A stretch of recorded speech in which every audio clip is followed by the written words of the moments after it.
王辉掏出匕首一帮东子，结果那哥们儿还他妈挺厉害，一下就把王辉给制住了。顺势一推，俩人倒地上。爬起来的时候，王辉看到匕首正好扎在那东哥的胸口上。那人一看这样，撒丫子就跑。碰到这事儿，我他妈怎么知道该怎么办啊？大伙都是兄弟，我把兜里那几千块钱给他了，后来就没联系了。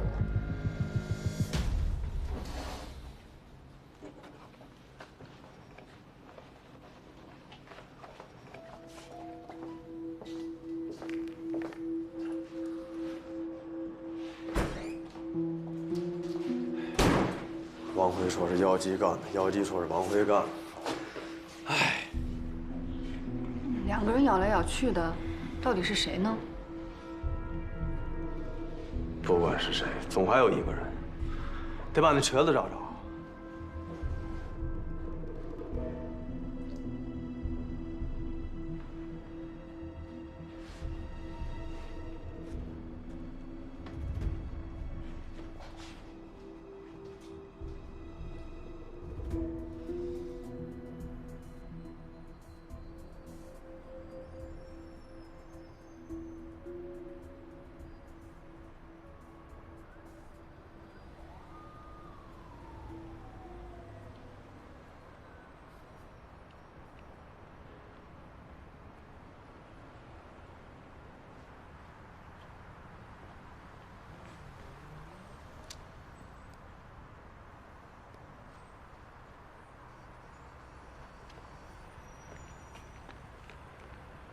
喂，哟，找我什么事儿啊？喂，喂，你怎么不说话呀？我是来自首的。宝贝儿，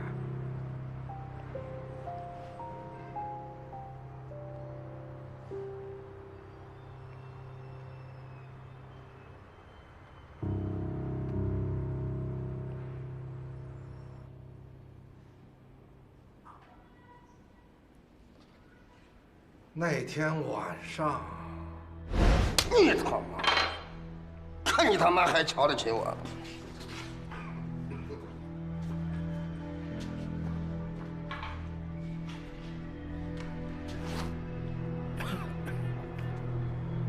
臭丫头，瞧不起我！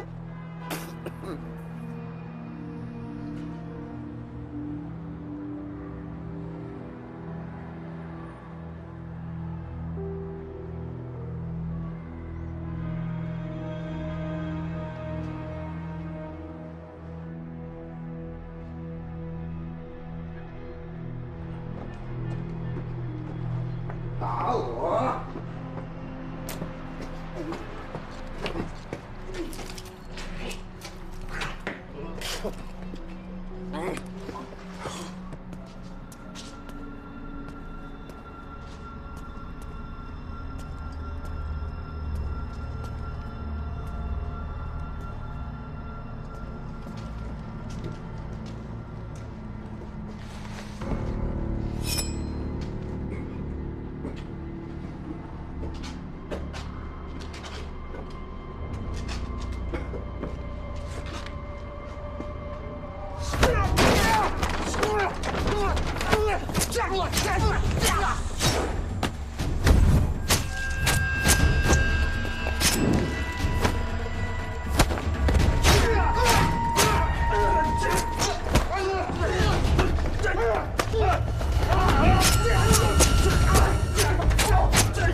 当时我很生气，我只想教训一下他，并没想杀死他，所以我划了他30多刀，都避开了要害。如果有人发现，1个小时之内把他送到医院，他就不会死。可杰卫东最后还是死了。你知道凶手是谁吗？我走了以后啊，又不放心，我担心，万一没人发现，他死了怎么办？毕竟啊，那个胡同太偏僻了，于是我就返回去了，我就看见了。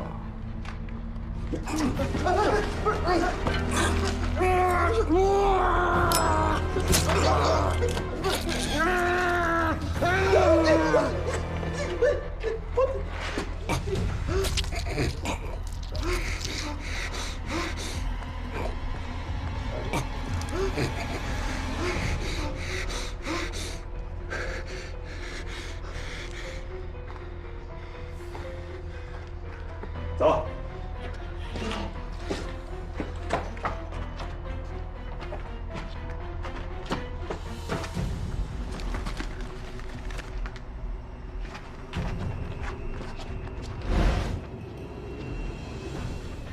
先安排嫌疑人辨认吧。好。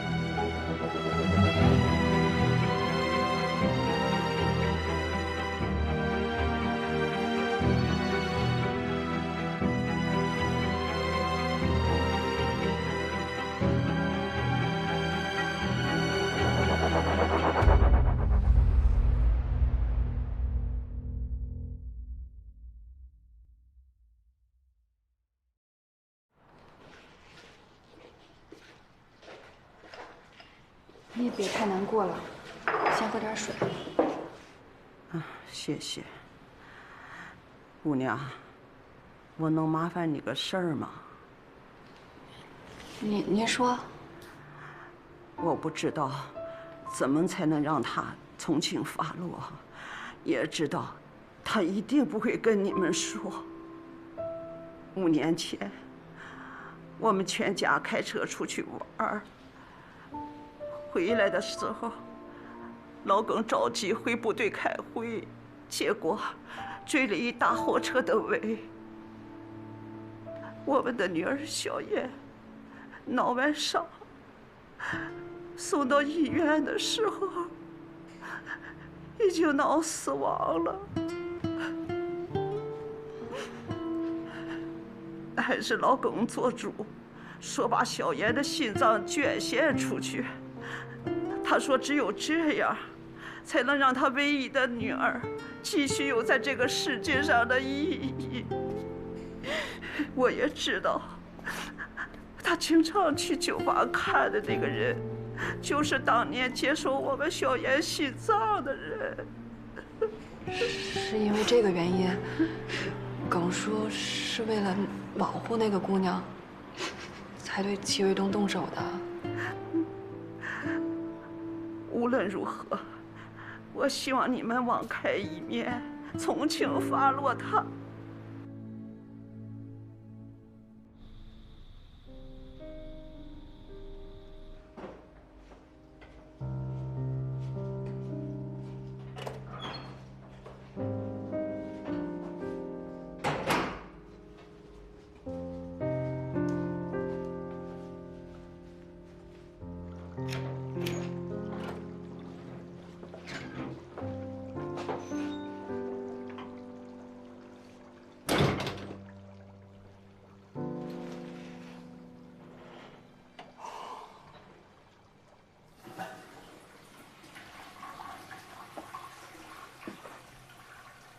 怎么样，顺利吗？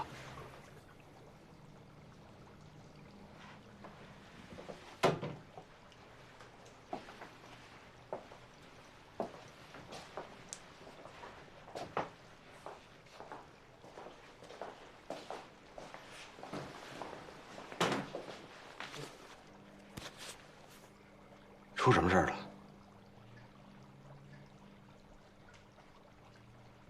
问你话呢。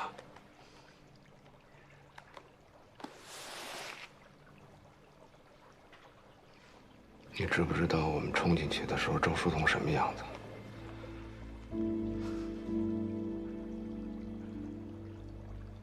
你是不是以为你把周书东交出去就能换回真凶啊？你知道戚卫东是怎么死的吗？你知道那一刀是谁扎的吗？你知道那30多刀是他妈谁划的吗？你以为你挺聪明是吧？到底是谁？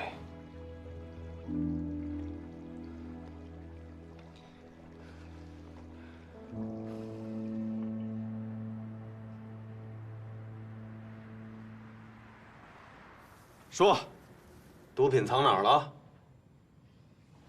怎么着？我就是一 dealer， 还杀了人，反正都是死罪。要烧药馆，你们看着办吧。毒品，你们自个儿找去吧。你们警察不是挺牛逼的吗？都这个时候了，你还嘴硬啊？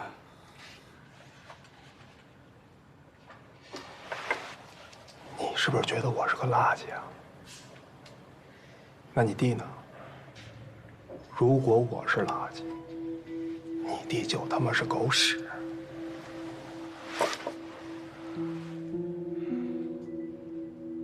放心吧，我们很快会找到那些毒品的。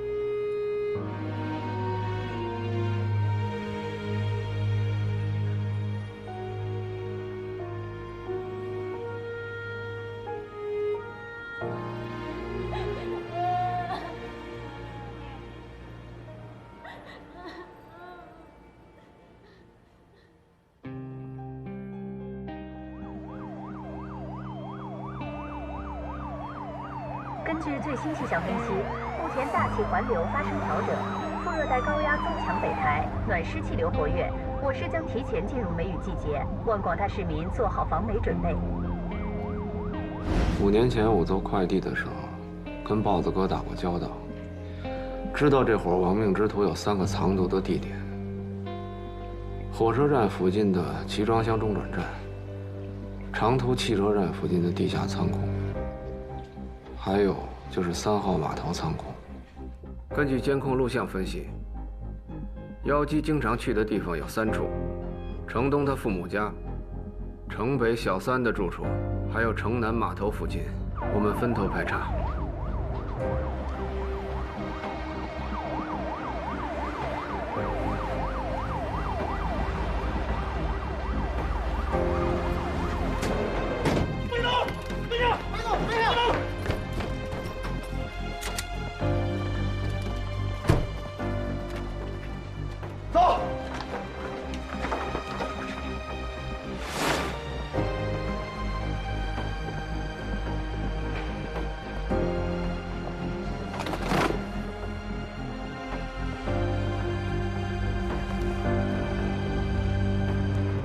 之前那个毒贩子跟妖姬说毒品有点潮，我猜妖姬藏毒的地点应该就是3号码头。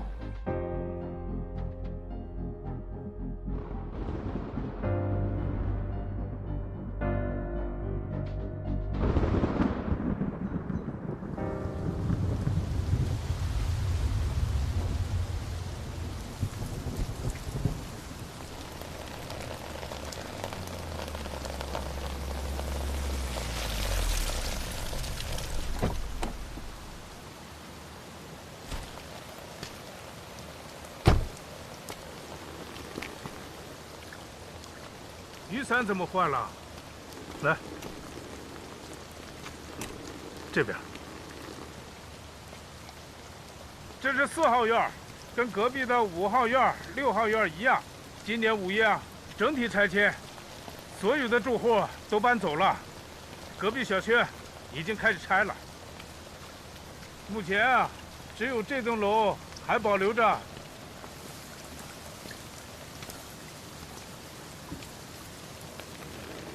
半年前，大年夜那天晚上，住在301的一家5口都被杀了。在结案之前，这里将一直封锁。这里就是。上楼吧，来。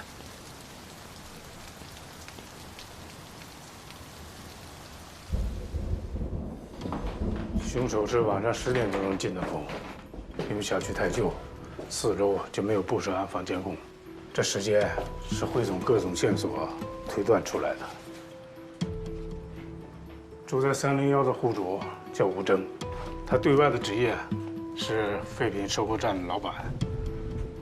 可调查发现，他还经营一个各种违禁品的中转站，且可能与犯罪集团有密切关系。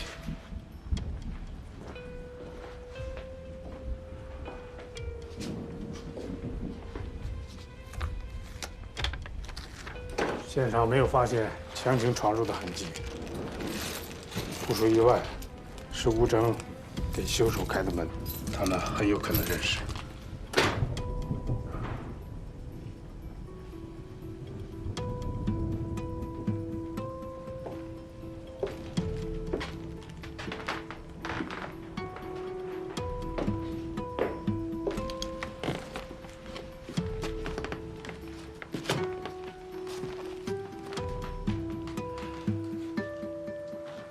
这就是吴征，尸体被发现时面朝下，背朝南，这说明是吴征领着凶手进屋时背后遇害的。伤口只有一处，是从左肩胛骨向下刺入，直接贯穿心脏。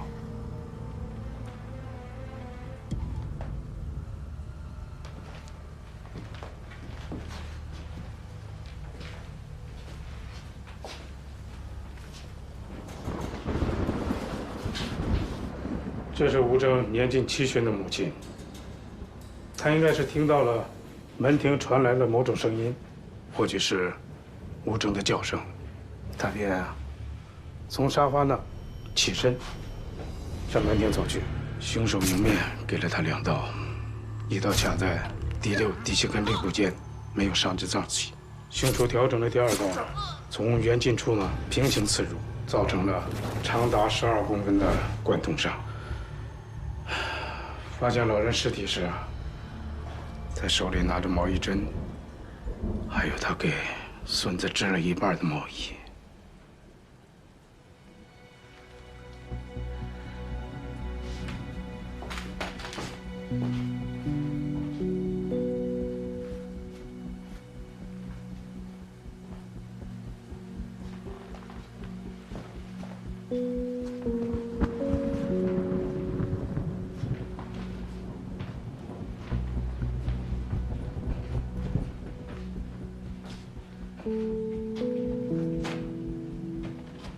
吴征的妻子任静，当时正在这里跟2个孩子玩，她不知道外屋发生了什么。高亚楠呢，对这里喷溅的血迹进行了分析，还原了任静遇害的大致情景。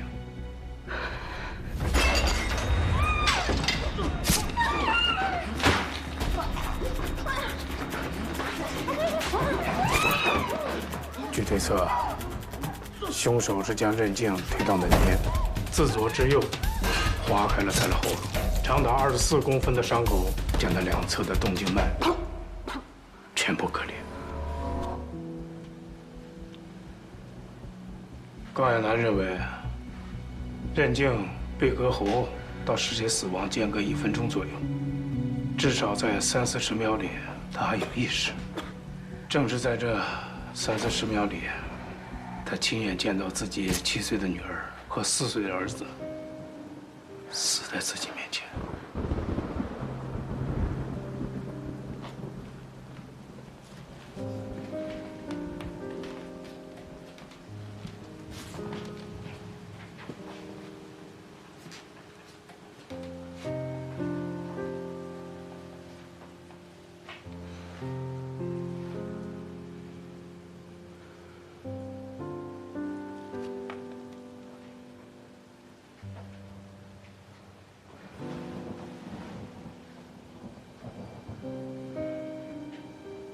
就是。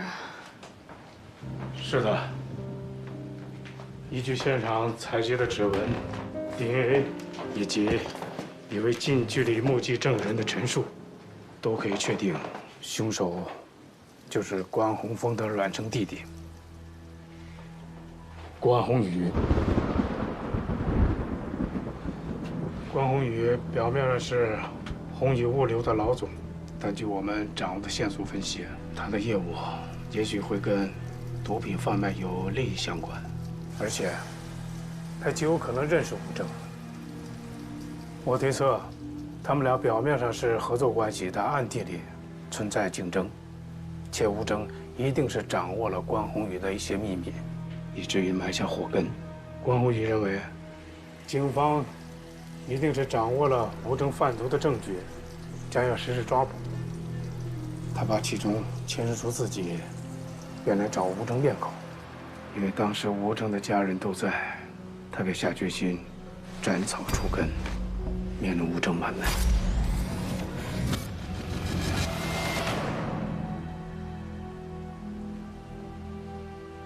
东东，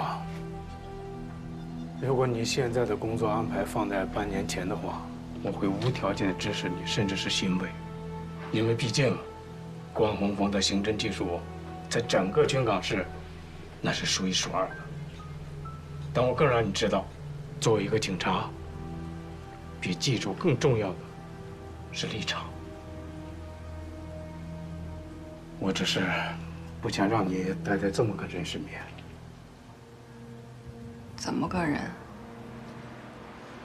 关宏峰脱下制服，离开支队，现在又分文不取，假装归队协助工作。他所做的一切，就只是为了维护一个人，就是这个杀人的恶魔。对他而言，他的亲弟弟比公职重要，比一个警察的正义感更重要，甚至比这一家的生命都重要。彤彤，你告诉我，这样的关宏峰是个什么立场的人？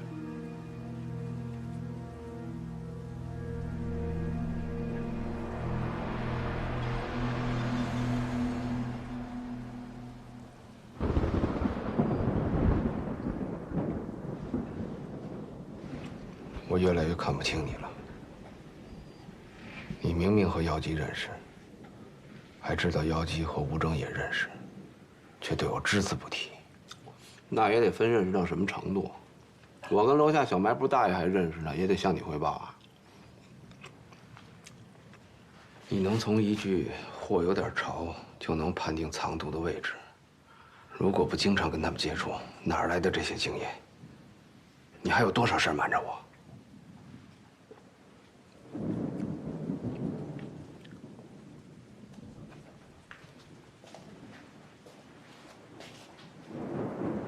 告诉我，你是不是参与过运毒？说到底了，你还是不相信我，是不是？我告诉你，做物流很难的，要想轻松一点，必须打理好这些人。所以我才知道姚基跟吴征是谁。我知道他们之间有来往，我甚至知道吴征跟我们公司之间有生意。可我怎么知道运的是什么呀？我是个做物流的，又不是做安检的，我还以为吴征就是个收垃圾的呢。那你怎么知道毒品在哪儿？你为什么对这些这么了解？所有仓库的信息都是全京港市物流公司公开的信息。我不但知道他们仓库在哪儿，我还知道他们固定的运错时间呢。知道线索以后，自然就想到了，怎么了？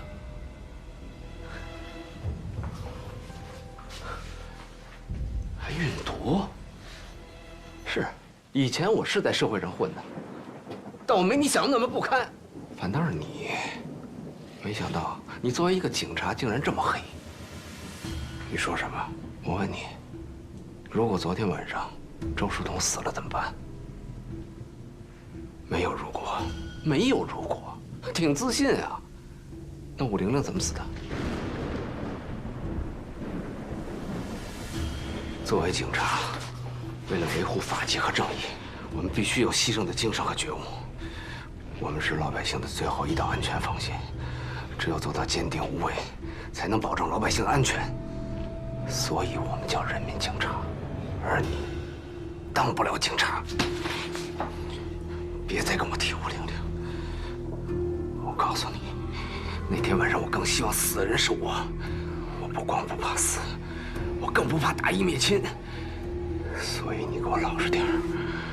如果让我发现你有问题，就算你是我弟弟，我一样会把你送进去。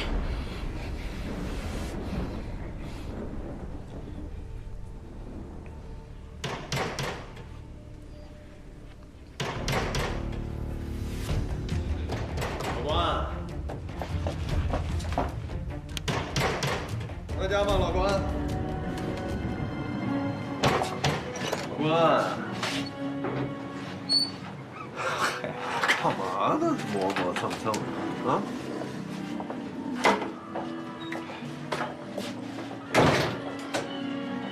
没听见。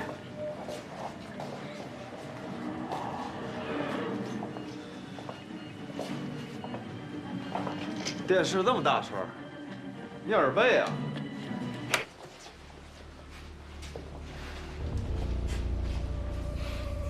你怎么来了？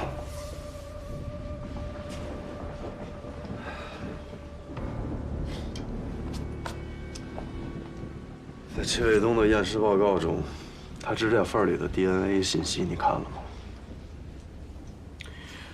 是亚楠刚刚提取出来的。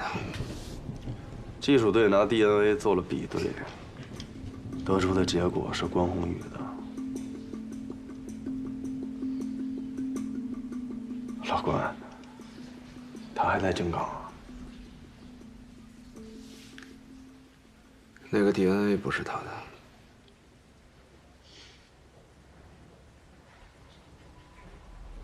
什么意思？你不是一直在问我跟亚楠有没有私下见面吗？那天晚上，是我跟亚楠约在了银宿酒吧聊我弟的事儿，结果碰上了齐卫东。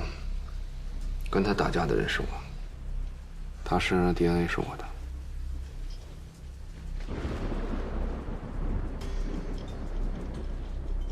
那为什么当时你不说呢？我不想让你知道我跟亚楠见面的事儿。 为什么？啊？我这个支队顾问的身份比较特殊，我弟弟跟亚楠之间的关系你也清楚。虽然我跟亚楠聊的我弟，也不是什么见不得人的事儿，但毕竟是敏感时期，说出来徒增大家的烦恼。更何况，我就算告诉你，你也不相信，多说无益。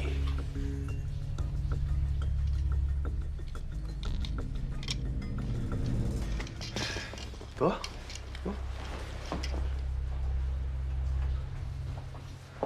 我还以为关宏宇良心发现了，准备回来自首的呢。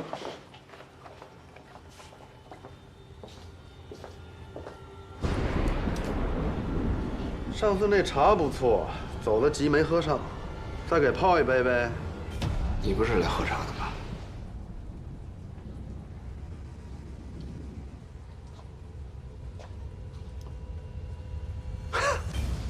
我看你就是执念太重，所以暴饮暴食，你一个人吃了那么多啊？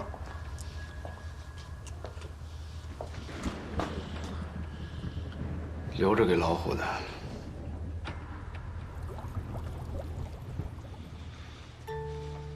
嗯。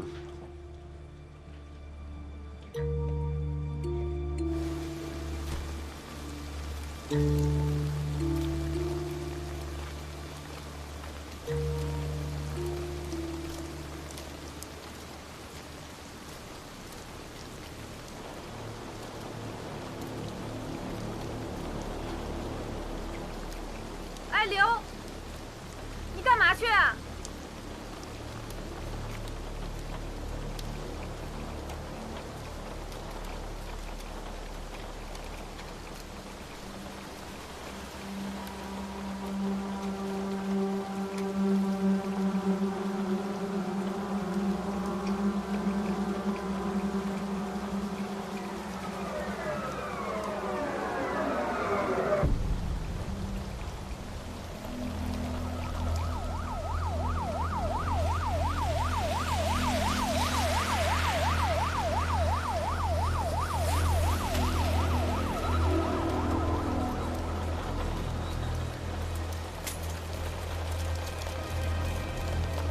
姐，把尸体装车上吧。不行啊，尸体明显被移动过，你现在抬走的话会破坏现场啊。拿走吧，拿走吧。拿走？拿走。走。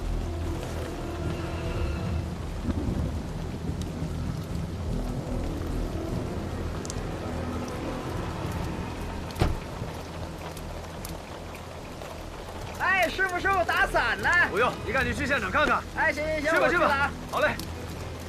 老关，老关，现场都这德行了，你也没招了吧？现场还是会留下一些痕迹的，等亚楠和技术队完工再说吧。好。周队，今天雨这么大，现场的绝大部分痕迹会不会都被冲走啊？你和老刘往这干嘛来了啊？就是，正好今天。 哎，老关，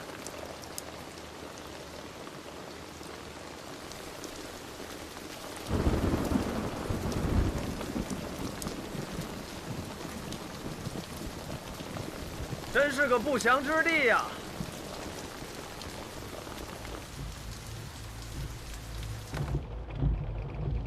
哎，董涵，消息可靠吗？派出所那边说了，肯定是命案。这个命案哪儿都有。 这主要是能不能上头条啊？小罗给我发了照片，你们看一下。我已经找交管局的姐们查了，你们猜这个车主是谁？谁呀？谁呀？李地森。李地森，而且死的还是一男一女。一男一女啊？银少礼呀，这个花花公子，近来他不正跟网上那个长爱打得火热呢吗？哦，如果这个女的要是长爱的话。 那可就劲爆喽，肯定劲爆。不过，这么严重的案子，咱能进去吗？别人肯定没办法，但我绝对没问题。你？看我的。那你小心哦。哎，到时候万一出了状况，得让总编保我啊。啊，行。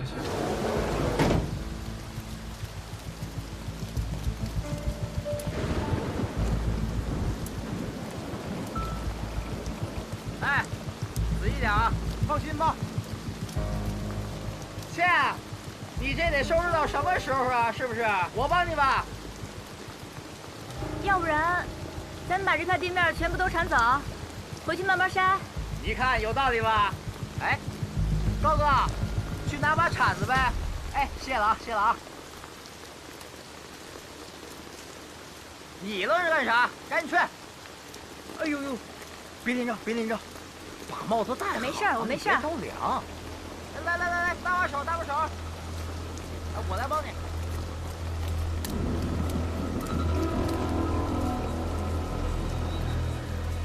来，往这里折。哎，快点。哎呦，切，我屁股进雨了。哎呦，我的妈呀，真凉这个。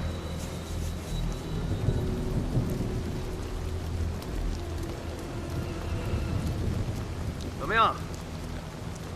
哎呀，一男一女遭同一利器戳刺致死，男的自左后脑枕骨刺入，穿过枕骨刺入了脑干；女的主要2下，第1下划破了左侧的颈动脉，造成了车内大范围的血迹喷溅；第2下自颅顶骨、颞骨和蝶骨的交汇接缝位置刺入，是致命的一击。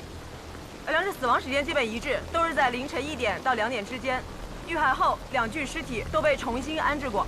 颅顶骨、颞骨还有蝶骨，就是太阳穴，整个颅骨骨板的一点。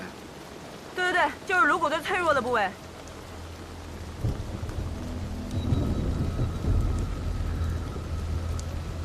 小豹，快来！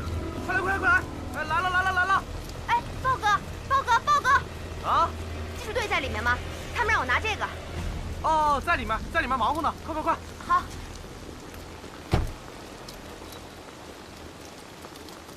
同志，等一下！你好，那个我们是记者，请问这里发生什么状况啊？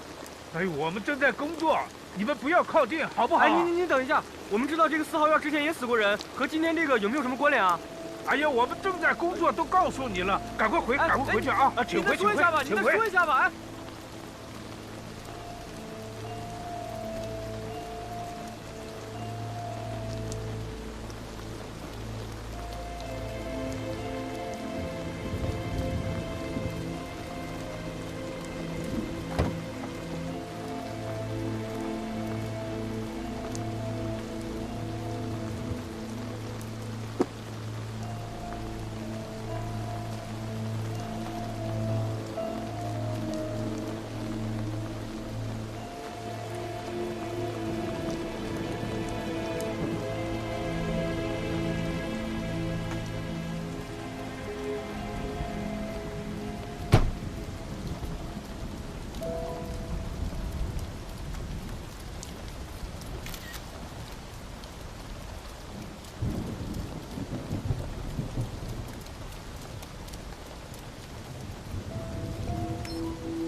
我是。你不是。小王，哎，带走。哇！天啊，这鬼天气！这场大雨对现场破坏得很严重，对于法医队和技术队的取证工作影响太大了。要不要在现场值个班？案发已经过去将近10个小时了，大雨对现场冲刷得很严重。对于我们来说，留下的所谓的证据和现场也就剩下这辆车了。要不干脆让亚楠他们把尸体固定在后座上，封死后车窗，把车开回支队再做勘验。目前情况来看，2名被害人应该是在车内发生关系的时候遇害的，很有可能是凶手击碎后车窗以后，从车内把车门打开，在极短的时间内对2名被害人实施了谋杀。不过，有些古怪。古怪。首先，凶手在杀害2名被害人以后，重新布置过现场，也包括被害人的尸体，还有衣物、坐垫，甚至移动过座椅。从行驶证上来看，男性被害人应该就是车主，而车上 GPS 的最后一条记录，就是离这里很近的一个叫火宫俱乐部的地方，有可能被害人昨天晚上去过这个地方。啊，对了，这个手机是我在前排座椅和置物箱之间的缝隙找到的，很有可能是男性被害人故意设置的。嚯，五码啊！这要是传出去，你可了吧？哼！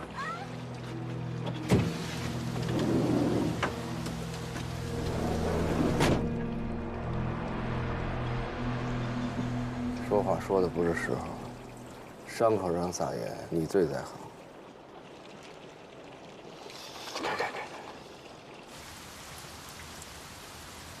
你们凭什么扣押我？哎，你是负责人吗？我跟你说，坐下。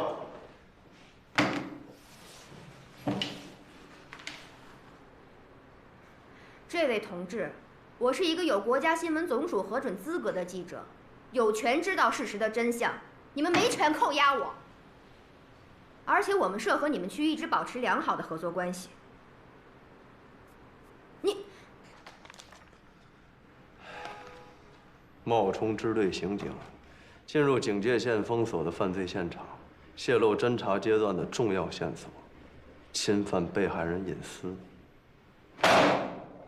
这就是你理直气壮的资本啊！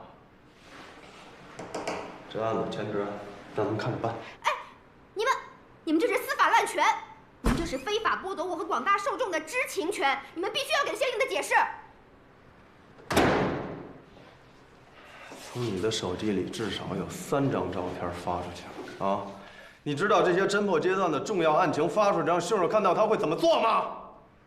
我告诉你，他可能会销毁证据，也有可能会马上出逃，甚至在你们的宣传鼓舞下会继续作案。你要是脸皮够厚的话，把这些说辞对被害人家属说去。